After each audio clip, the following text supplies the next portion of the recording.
Hi, this is Steven Scarlatus from Pocketnow.com. Today we're going to take an outside tour of the Verizon Samsung Omnia i910. First, I want to clarify what I said in the unboxing video regarding the i910's PPI, or pixels per square inch. The PPI for the i910 is 146. It is less than a PPI of 163 for the iPhone. As I use the device, we'll have to see if it really makes any difference. Okay, let's start the tour. We've got the 3.2 inch 240 by 400 screen. Right above it we've got the speaker.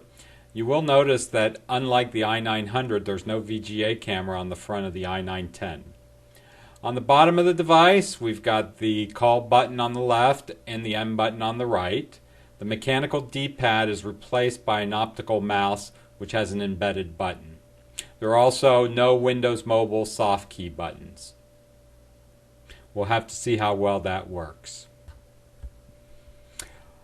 On the left side of the device we have a hook to attach a lanyard or the stylus.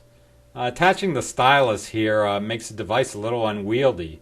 Even though the stylus is sturdy and it's telescoping, it's too bad Samsung couldn't figure out a way to incorporate the stylus in the device. But after all, this is supposed to be a touch device, and so you shouldn't need a stylus. On the bottom of the left hand side you've got a cover which exposes the Samsung proprietary connector for your USB cable, your headset, and your FM adapter. So on the right hand side you've got the camera button at the bottom, then a rocker switch for volume up and down, and then at the top you've got the Samsung main menu button which brings up a finger-friendly application menu. I'm assuming that this button can also be remapped to other uses. On the bottom you've got the microphone button. On the top you've got the power standby button, and right next to it the reset button, which you have to use the stylus for. Okay, let's take a look at the back of the device. We have a 5 megapixel camera with zoom and autofocus. Next to it is the flash. This is a high-end camera rivaling any basic point and shoot. Next to the camera we've got a speaker, and now let's take a look under the back cover.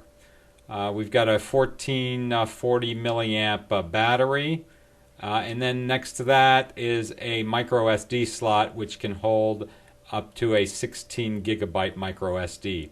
Along with the internal 8 gigabytes of storage, 256 megabytes of flash, and 128 megabytes of RAM, you should have plenty of storage for anything that comes up. Let's try to place the cover back on. This is always a little tricky to get the cover on over the camera lens. One thing I find strange on the back is this sticker at the bottom. It says, "For best performance, do not touch this area when using your phone." This is where the antennas are. I have to say I have a tough time using this phone without touching that area, so that's really too bad. That is it for the hardware tour, and I'll be back with a look at the included software.